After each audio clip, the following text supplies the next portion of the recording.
And this is the same guy that just passed this fucking law in New York City where you have to have a vaccine passport to go everywhere. You have to have a vaccine to go to a restaurant, to a gym, to any place where people gather. It is crazy. And meanwhile, the biggest percentage of people that don't have vaccines or have been vaccinated are people of color. So this guy, people of color and immigrants, this is what he's always supposed to be pro people of color, pro diversity, pro immigration. Those are the people that don't have vaccines, and now you're precluding them from going to gyms and restaurants. And what about the people working in the restaurants? What about all these? It's fucking madness. And then you have a bunch of people that are supporting it, like, yay, finally. Meanwhile, you have scientists coming out. There's legitimate articles. Jamie, I'll send this to you now. There's legitimate because doctors have been sending me these things.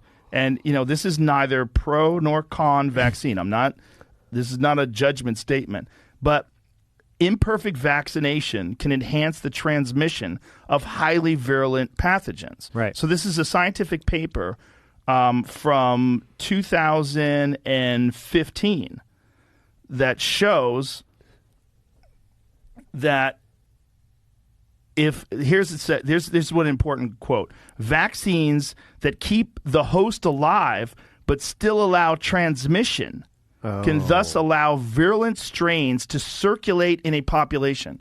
So vaccines that don't kill the virus, vaccines that allow people, like this is one of the things we're finding out about what they're calling breakthrough cases. Right. So people who are vaccinated can still get COVID and they can still transmit COVID. Mm-hmm. This recently happened at the Comedy Store. A vaccinated comedian gave COVID to like 12 different fucking people at the Comedy Store. Some of them vaccinated, some of them not.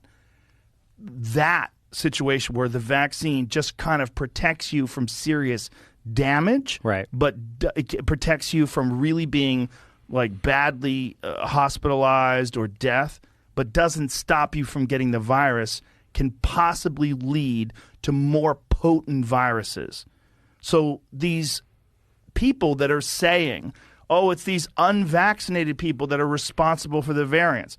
Well, there's actually scientific papers that point to the very sort of environment that we're creating by having so many people vaccinated with a vaccine that doesn't kill off the virus.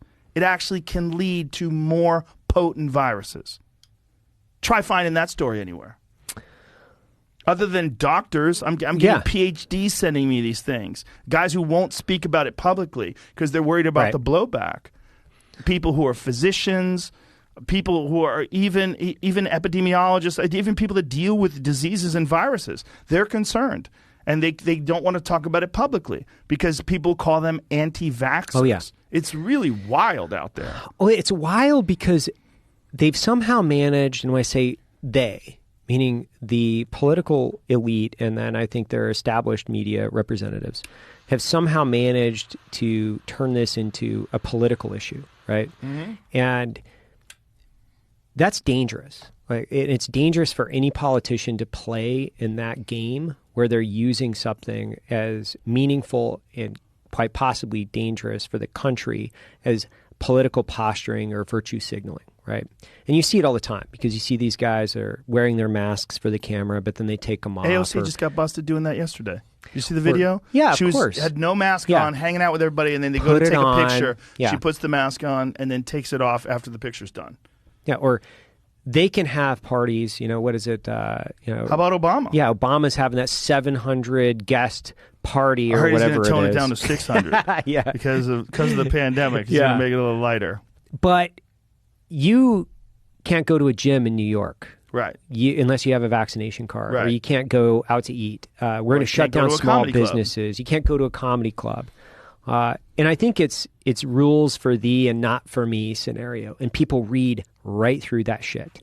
Because some people I think even are applauding it, which is fucking terrifying. I know smart people that are applauding it. It's so strange. And the problem with applauding vaccine passports, this is part of the problem. They are not going to give that power up. No. They're not going to. They're going to No. find a reason to continue to use that. If they can figure out a way to force you into carrying papers, into carrying something that lets you enter businesses or lets you do this or lets businesses open, as soon as you give politicians power, in any kind of power that didn't exist previously, historically, they don't relinquish that power. They find new reasons to use it. Well, I think that's the history of lawmaking and political power in the United States. And I think that's why I tend to be bucketed in conservatives, because it means smaller government to me, right? There's multiple reasons why people classify themselves as that. But I look at things and I look at the preservation of individual liberty. You know, how do I preserve more of my freedom, because I feel like I'm a responsible adult and I feel like I'm going to raise responsible adults, and I feel like I spend most of my time around responsible adults.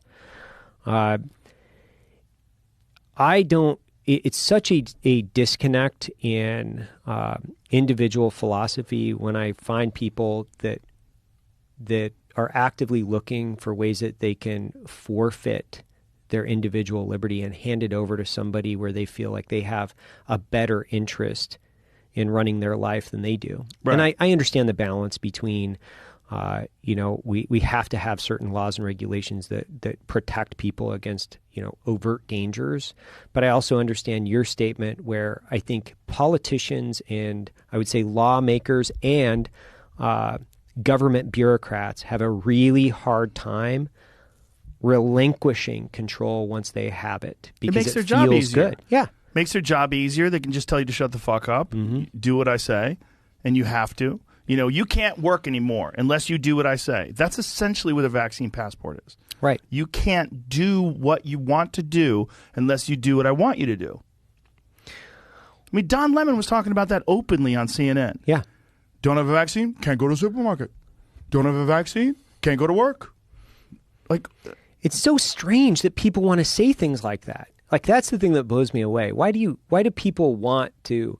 Because they're dumb. They're dumb. They're right? dumb. They don't understand history. They don't understand Right. human beings. They don't understand human nature. They don't understand the history of every single country that's ever existed other than the United States. Up until 1776, every fucking country that has ever existed was run by dictators. Right. All of them.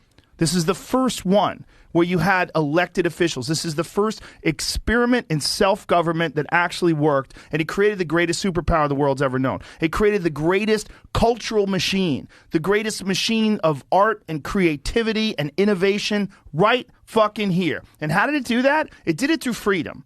Because when you give people freedom, you let people do whatever the fuck they want to do, they actually find ways to succeed and grow and thrive. But as soon as you put the boots to them, as soon as you tell them, you have to do this or you can't do that, you have to listen to me, now you have a mini dictator. You Right. have one step away from a king. You have a one step closer. You're moving one step closer to dictatorship. That's what the fuck is happening. That's what's going to happen with a vaccine passport. That's what's going to happen if they close borders. You can't enter New York City unless you have your papers. You can't go to here unless you have that. You can't get on a plane unless you do what I say. And people say, whoa, it's all about protecting people from the... No, it's not. It's not, because we've shown this is a fact.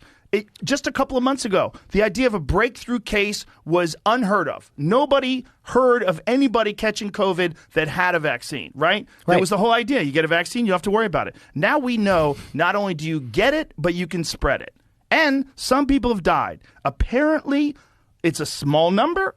I don't know what the numbers are, but I know that most people who get vaccinated, when they do have the disease, they have a better time of it than the people who are unvaccinated.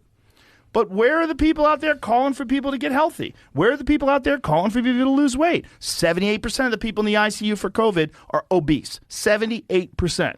Where's that information being shared? Where's someone who's a leader who gets on TV and says, ladies and gentlemen, we've got to decrease our body mass. We've got to decrease our fat. We've got to make sure that people aren't overweight. We've got to make sure that people are healthy. Walk around your block. You don't have to do something complicated. Start drinking more water. Stop eating sugar. Start taking vitamins. You can increase the strength of your immune system. We can fight things off better. We can be a healthier civilization. Better for everybody, right? You don't hear a peep All you hear is take this vaccine that doesn't even prevent you from getting the disease, or you can't go to the sauna or wherever the fuck you want to go. You can't go to the Broadway show. It's madness. It's madness. It really is madness, because if it was a vaccine that is it's more of a treatment than it is a vaccine, really, if you look at it. Because you're saying you need a booster now every 6 months. Look, if you get vaccinated for polio, you get vaccinated for the measles, you don't have to worry about it anymore. You're good. This is not that. This is a totally different kind of thing. And it's a completely new kind of vaccine. The idea that people shouldn't be skeptical or nervous about that is kind of hilarious. Well, it's kind of hilarious that people won't try on skepticism in general. Like, they need to be more skeptical. They need to push people in authority and power and hold them accountable for their words and their actions. And there's this reluctancy, I think, across the board to question power